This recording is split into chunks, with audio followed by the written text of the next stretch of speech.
afternoon, Dr. Mary Jane Alvero Mahdi. Welcome back to the UAE. Hello, I'm back. So, how is the Philippine trip again? Oh, whenever I'm in Philippines, I am more energetic, productive. Diba? Kasi there's a lot of opportunities in the Philippines, potential businesses, partnerships, and encouragement to develop, to help, and to improve, and to be a part of the economic growth of the Philippines. Parang talagang you will feel that the country needs us.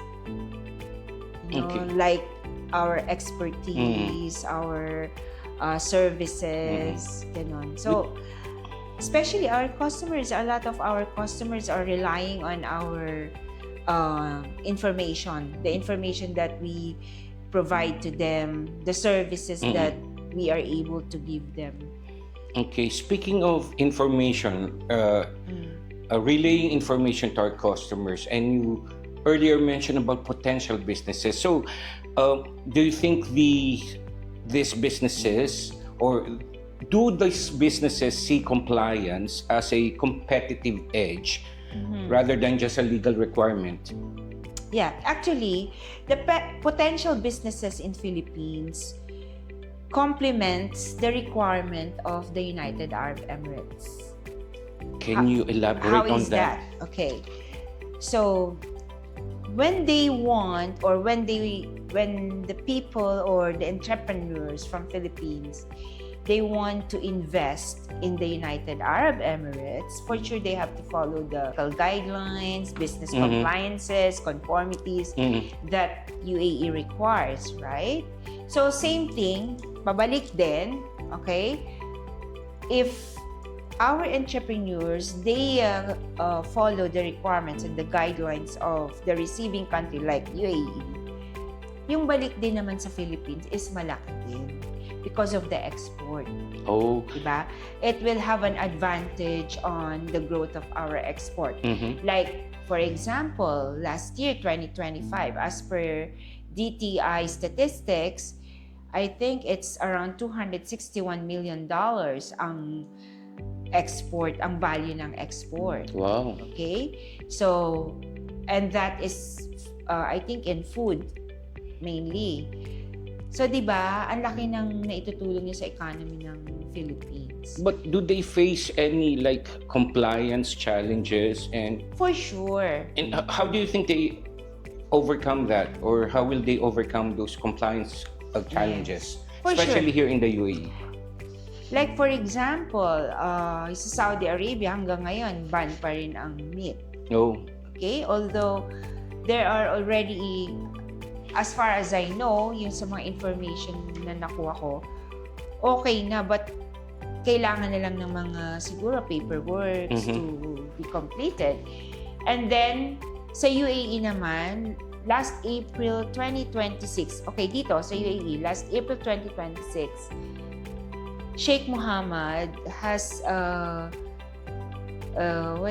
proclaimed a decree regarding safety. So, sa safety, we know that relevant yun sa food, sa consumer products, like electrical products, di ba? So, ano ba yung impact niyan sa economy ng Philippines? For sure, maapektuhan ng production because hindi naman kasi sila, yung dating regulation is medyo naging stricto. Yes. Although, they were already following, but syempre, merong mga nabago sa standards, okay, merong mga bagong requirements that they have to follow. So, medyo magkakaroon ng changes. But, yung changes na yun is for longevity of the business, stability of the business. For sure, if they're able to follow, to comply, then very easy sila join or magkakaroon ng advantage sa global business, especially dito sa Middle East. Diba? So where do Prime Group Global help in these challenges, especially on compliances, Yes. regulations. Can you tell us how does the group help? Yes, kaya nga 'di ba Prime Group Global tayo. So meaning it's not only in the name, it comes also a responsibility that when you say you're global, you're able to help or extend your services to the globe, right? That's why one of our objectives was yung magtayo ng branch sa Philippines. And then now we have also a plan to go to China as well. Diba? Kasi nga recently sinabi ng Saudi Arabia that they trust us and there's a lot of requirements sa China, okay, for inspection and for other conformity services, and we are qualified to do that. So nakakatuwa naman because our team in the Philippines, they are very dynamic, you know, lahat sila doon and they know what they are doing, kahit na self-sufficient sila sa Philippines. And you know, compared to the United Arab Emirates, we are more than 700 here and they're only nearly 40 personnel. So, but when it comes to revenue, sila yung laging second to the highest, di ba? Siguro, let's face the fact that really Filipinos, they really have that skills. Not only skills, but they are in the higher, let's say, highest level of thinking, decision making. Very prominent kasi sa mga Filipinos yung determination, no, when they want to do something. So I'm really proud of our people in the Philippines, especially mga staff natin doon, how they manage the things. I believe there are like recent accreditations that the Philippine branch has, or the certification unit already garnered. Can you By tell the us way, about that one? congratulations sa Prime Asia Pacific team because they have got, I think, accreditation sa microbiology, extension of scope even.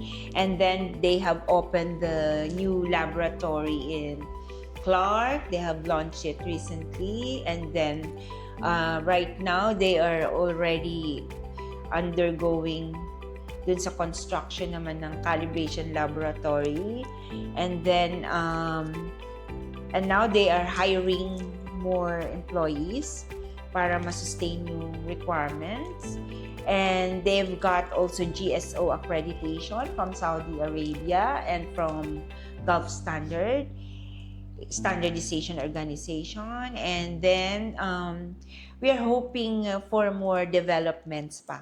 So I cannot say right now, we'll surprise you for further developments that is going to happen in the Philippines.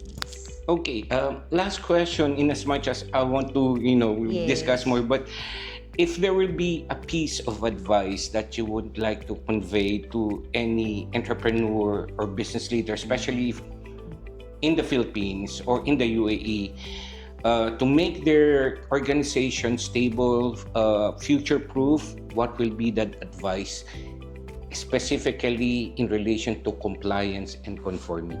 Yes, before I answer that, let me also acknowledge naman the effort of our Prime Certification and Inspection UAE team, because recently they've been or they're still undergoing accreditation, but some of the scopes they have already completed, and they have completed it successfully, yung mga additional scopes. Plus, there are other scopes na on the pipeline that right now they're undergoing na, di ba?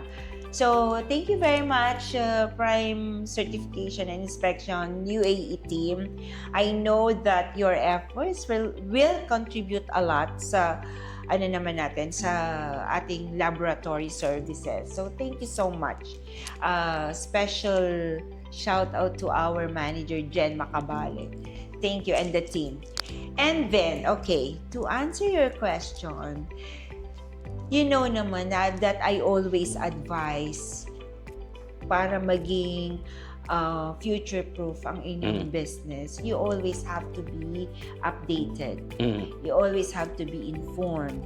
And when you know the fact already, or when you get information, you have to be strategic. You have to think how can you be able, or how you can be part of the puzzle, right? In a business, you always have to provide solutions.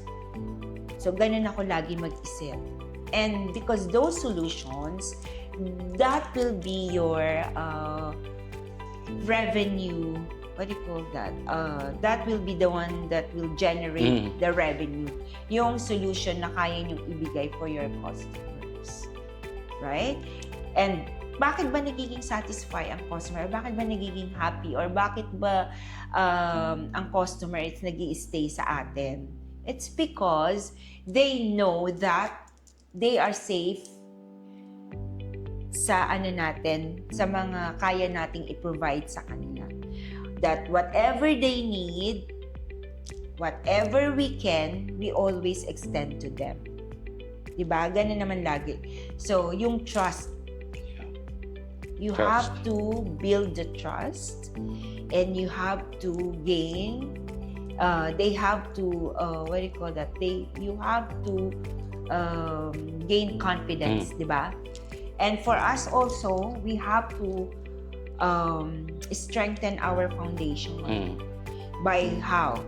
Kailangan alam natin kung anong ginagawa natin. And we have to continue study. We have to know the process. We have to, or whatever we preach, we have to make sure that we know what we are talking about. Hindi pwedeng yung daldal lang tayo ng daldal. And in the end, wala naman pala tayong kayang ibigay. Diba? And most of all, we have to have the resources. Yes. That is very important. So, sa mga entrepreneurs, okay, hindi pwedeng salita lang. We have to have the substance.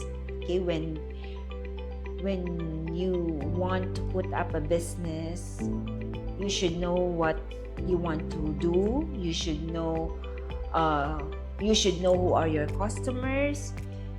You should know how to make them happy, and the most important thing is how to solve their problems.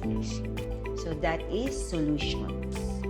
That's why we have, or one of the entities of Prime is business solutions, providing business solutions, and that is through compliance and conformity. Well said, well said. Thank you very much, Dr. Mary Jane Alvero. Thank you, Reg. And congratulations nga pala. Thank you. I'm always proud of you. Thank you.